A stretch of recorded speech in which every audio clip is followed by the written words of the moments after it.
I hope you're all okay and all good. Welcome to another video. My name is George. For those of you who don't know, feel free to subscribe down below if you're not already. And this is day 2 of Vlogmas. And this ring light is making me look shiny. But what a game changer this ring light is. Oh my god. The fact that like it is dark outside because, you know, it's 2 o'clock in the UK and it's winter. And I can still make a video. What a game changer. What a great investment this was. Anyway, in today's video, one of the things that was requested by quite a few of you was some writing tips and some editing tips. So I thought, given the fact that we are right at the end of what has just been National Novel Writing Month, something that I have participated in many times, I thought I would offer any possible wisdom that I have for what you do now. For those of you who don't know, NaNoWriMo, or National Novel Writing Month, is run through the month of November, where you essentially challenge yourself to write about 50,000 words over the course of a month, which is approximately 1,667 words per day. I can already hear you at home watching this video thinking, what? Who is this? And what are their credentials for telling me what to do post NaNoWriMo? Well, I'm so glad you asked. What's that a reference to? So, background. I have done NaNoWriMo since, I want to say like 2011. I've done it most years since 2011. I've done years where I've done rewrites, I've done years when I've written new things. I didn't do it last year because I was in Florida last year. Vlogs are on the channel if you want to watch them. But I did kind of write a book the month before, so I kind of did NaNoWriMo last year without doing NaNoWriMo last year. So 1, I've done NaNoWriMo a lot of times. 2, I wrote this and this got published in August this year. This is a plug. This is my debut YA novel. If you have a drag queen loving teenager in your life, or anyone in your life, a drag queen loving anyone, this is a YA novel about a teenage boy who wants to be a drag queen. Enjoy. And finally, and probably most importantly of all, I worked in publishing for 3.5 years in the editorial department, working my way up from editorial assistant to assistant editor. And then when I left publishing, I've been doing freelance editorial for the last 2 years. So hopefully I can offer you like some of my wisdom. Do I have wisdom? I don't know. I think I just have ideas. So if you want to listen to these ideas, keep watching. How did you get on this year? I'm so glad you asked. I had a blip in the middle of the month where I was very, very sad and I did not write anything. And then, I mean, look at the end of it. Don't call it a comeback, but it was very much a comeback. So the first thing that I think you should do now that NaNoWriMo is over is congratulate yourself. Speaking from experience, it is a hard old slog to write 50,000 words in a month. Having done it quite a few times before, it's never like easy breezy beautiful cover girl. There is always life trying to get in the way, or in some cases like this year, there's just a pandemic. If you're in America, you've had the chaotic election to deal with, although I think we're all pretty distracted by that, to be fair. But whether you made it to 50,000 words, whether you made it further, whether you made it less, the fact of the matter is, so long as you have more words, whether those be plotted words or actual physical words, as far as I'm concerned, you're a winner. It doesn't matter if you make it to the 50,000 words or not, at least not in my head. If you come out of the month and you have 5,000, 10,000, even just a couple of thousand words, you've won because you have written something. And like, writing is not easy.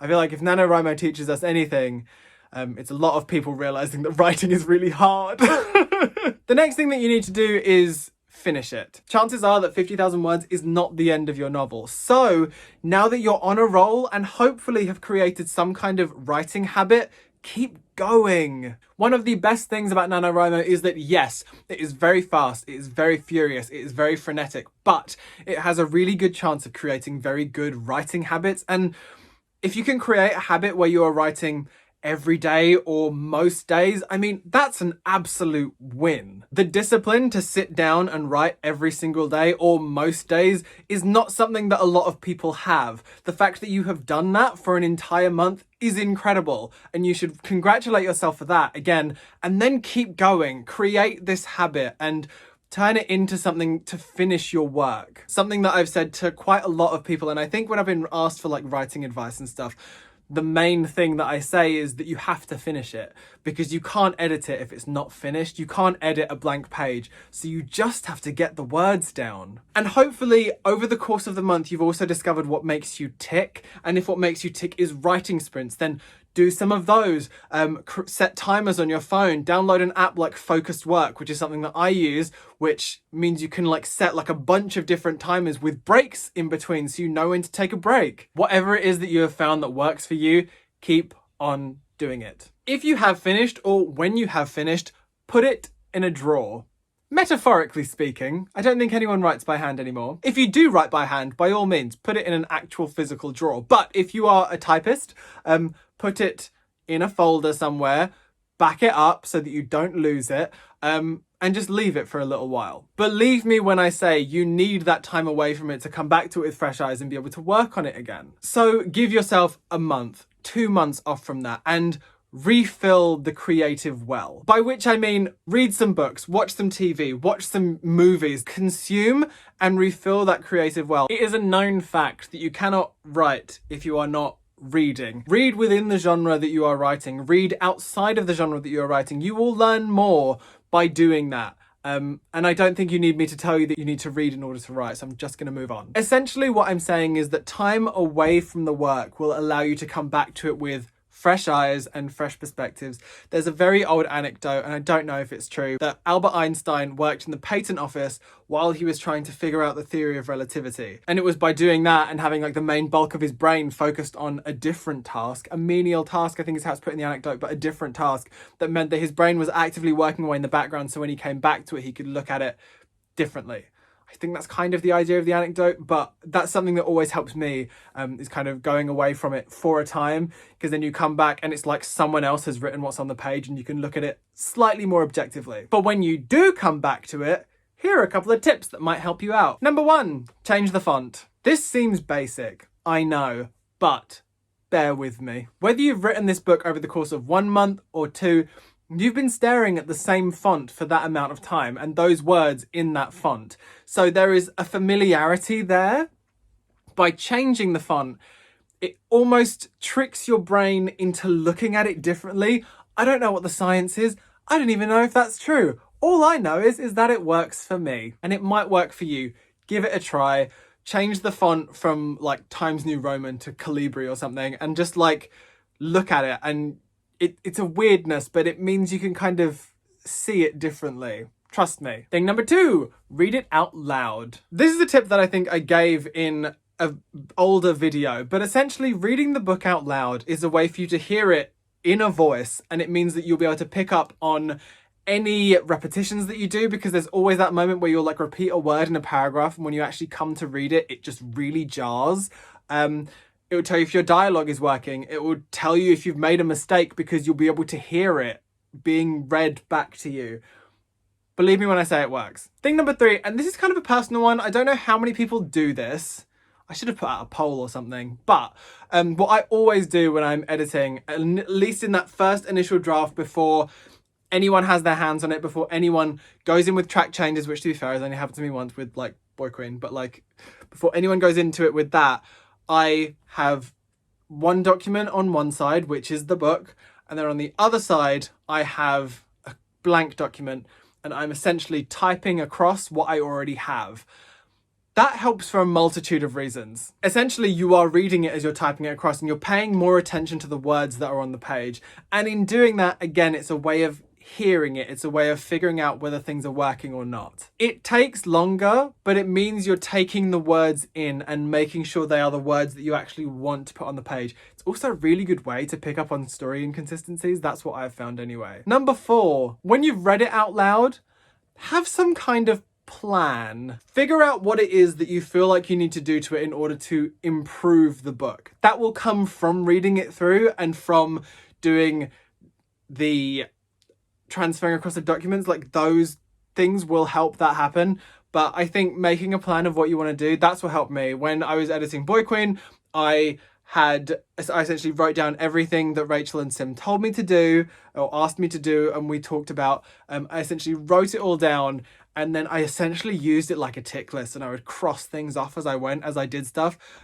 So I don't think I did it all in order. I think I did it sort of like I did the things that would be quicker than others. But like if you're working through it from top to bottom, knowing what you're coming to and what you're doing next, I think is really, really useful when it comes to editing. And last but by no means least, it is always worth having some trusted readers to get some feedback from. I know that this is not always possible and not everyone has friends that will read their work for them, but I think with NaNoWriMo, I think there's like a lot of community-ness about it. If you can get yourself in with a NaNoWriMo community or critique partners, people who are in your English class, maybe even your English teacher, people who also read the same kind of books that you want to write, who you're friends with, talk to them about maybe reading some of your work and giving you some feedback on it. Because as much as most of these things have focused on a way for you to look at your work with new eyes, it is basically impossible for you to be completely detached from it, at least enough to be able to make all those edits and those changes that are probably needed. So if you can find yourself some trusted readers, people who will give you feedback, not people who will blow smoke up your ass, because the last thing you need